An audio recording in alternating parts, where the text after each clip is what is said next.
안녕하십니까. 한 시간에 우리가 일상생활에서 법으로부터 벗어날 수 없다라는 거, 법이 우리 삶의 곳곳에 있다라는 거 알아봤고요. 그다음에 법이라는 게 도대체 무엇인지 알아봤습니다. 자, 그러면 오늘은 법의 종류에 대해서 알아보도록 하겠습니다. 법에는 어떤 것들이 있을까요?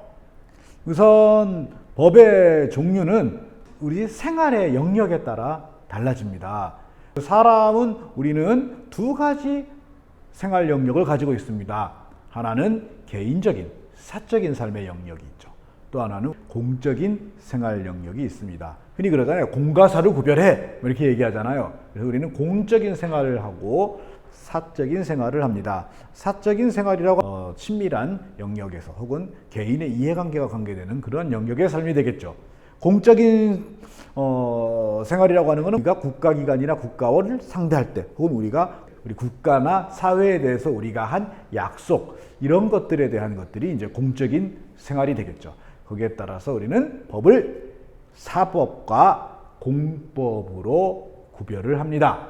사법이라고 하는 것은 우리의 일상생활 중에 우리의 생활 중에 사적인 영역의 옳고 그름의 기준을 가려놓은 법이 되겠습니다. 우리 사적인 생활 속에서 분쟁이나 다툼이 일어날 만한 영역이 있다면 어떤 것들이 있을까요? 아무래도 사적인 생활이라면 이거죠. 돈 문제, 맞아요. 이게 재산과 관계되는 거. 그 다음에 가족 관계. 이러면 혼인을 어떻게 할 것인가, 혹은 이혼을 어떻게 할 것인가, 친자 확인을 어떻게 할 것인가, 누구에게 친권이 있다고 인정할 것인가 등등 가족과 관계되는 것들이 굉장히 많습니다. 물론 상속이나 이런 것과 관계되는 것도 있겠죠. 그래서 주로 재산이나 가족 관계에 대한 것, 혹은 우리가 사업을 할 수 있죠. 기업을 세우기도 하고 장사를 하기도 하고 한마디로 우리 비즈니스 할 수도 있습니다. 그래서 이러한 것들이 주로 사적인 영역의 법, 사법이 되겠습니다. 그래서 재산이나 가족관계를 다루는 법들을 우리 민법이라고 하고요. 민법, 그리고 비즈니스와 관련된 여러 가지 내용들을 정해놓은 법을 상법이라고 합니다. 그래서 주로 이 민법과 상법이 우리 사법의 대부분을 차지하고 있습니다. 자, 이제 공적인 생활, 바로 공법이 되겠습니다. 이 공법의 가장 대표적인 법은 헌법이 되겠죠. 이 헌법은 국가를 어떻게 세우고 국가기관을 어떻게 세우고 국민에게 어떤 권리와 의무가 있고 이런 것들을 정해놓은 겁니다. 가령 우리는 가장 공적인 법이죠. 그리고 형법이 있습니다. 우리 잘못을 저지르면 재판받고 벌을 받죠. 그래서 범죄와 형벌에 대한 법, 이게 이제 형법입니다.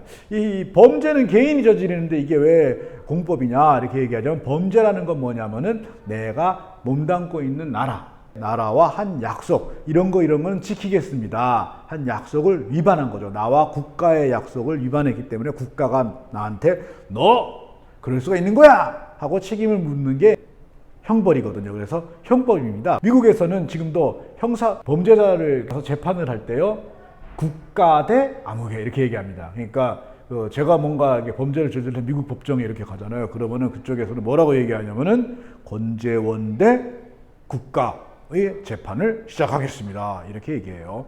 이제 범죄와 형벌을 규정한 법, 형법. 이 공법 중에 제일 많은 내용을 차지하고 있는 법이 되겠죠.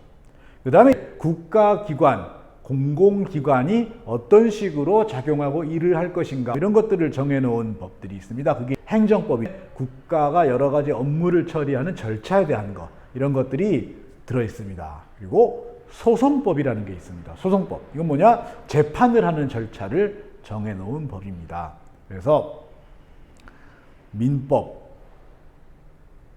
상법, 형법, 행정법, 소송법, 헌법, 이렇게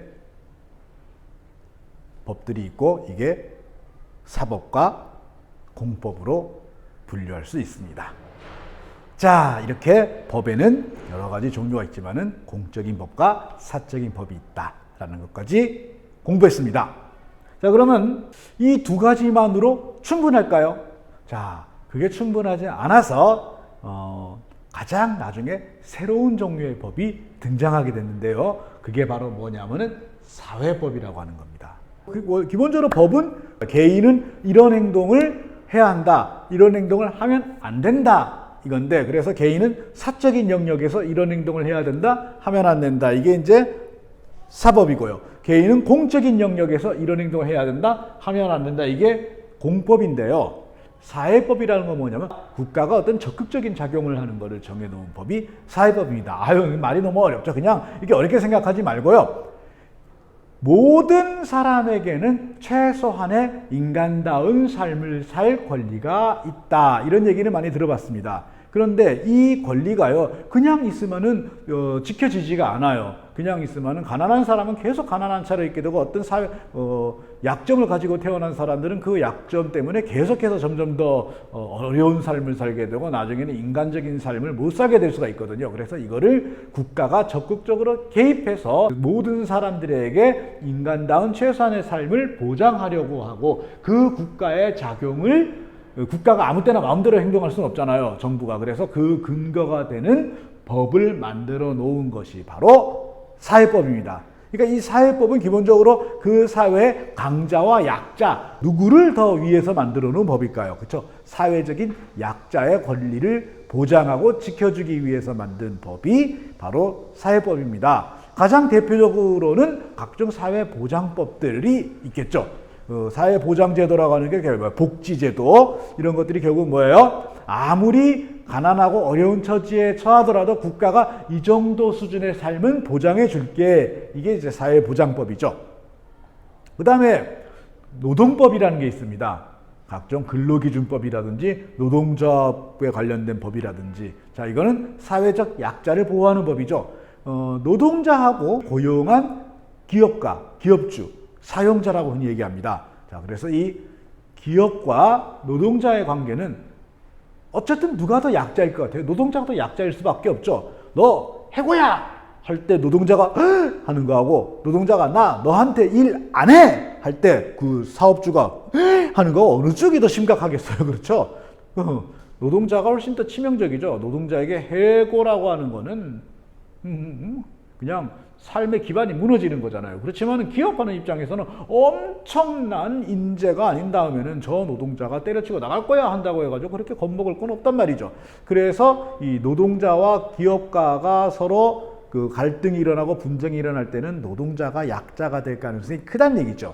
그래서 이 노동자의 권익을 국가가 개입해서 지켜주겠다, 이게 이제 노동법입니다. 이 노동법의 구체적인 내용은 나중에 공부할 시간을 가져보도록 하겠습니다. 자, 그럼 비슷하게 또 어떤 게 있을까요? 대기업하고 중소기업하고 어느 쪽이 약자일까요? 그렇죠. 중소기업이 더 약자입니다. 그래서 대기업이 자신의 우월적인 힘을 바탕으로 시장을 막 지배하는 것을 막기 위해서 독점을 규제하는 법을 만들기도 하고요. 또 소비자하고 기업하고는 또 어느 쪽이 또 약자일 것 같아요? 기업이 훨씬 더 정보라든지 여러 가지 힘이 우리 일반 소비자보다 강하죠. 그래서 이 소비자를 또 보호하기 위한 여러 가지 법을 만들기도 하고요. 그 다음에 대기업과 작은 기업, 시장에서 우월한 위치에 있는 기업과 그러지 않는 기업 간에 거래를 할 때 이 갑질할 수 있잖아요. 갑질. 그 갑질을 못하게 하기 위해서 거래를 공정하게 만드는 공정거래와 관련된 법을 만들기도 합니다. 자, 이러한 모든 것들이 전부 사회법이 되겠습니다. 그러면 이제 정리하면 법은 세 가지 종류가 있네요. 사적인 영역의 행동을 규율하는 사법, 공적인 영역에서의 행동을 규율하는 공법, 사회적인 약자를 보호하고 인간다운 삶을 보장하기 위해서 만들어 놓은 사회법, 이 세 가지가 법의 종류가 되겠습니다. 여러분 나중에 이제 어떤 법의 내용, 실질적인 법조문을 보면서 이 법이 무엇에 대한 법인가 내용을 보고 나서 이 법이 이 셋 중에 어디에 속하는 법인지를 읽어낼 수 있을 겁니다. 읽어낼 수 있어야 되고요. 오늘은 이렇게 법의 종류에 대해서 알아보았습니다. 다음 시간은 이제 여러분 법 하면은 제일 많이 떠올리는 장면, 그 뭐예요? 그렇죠, 재판에 대해서 같이 공부해 보도록 하겠습니다. 고맙습니다.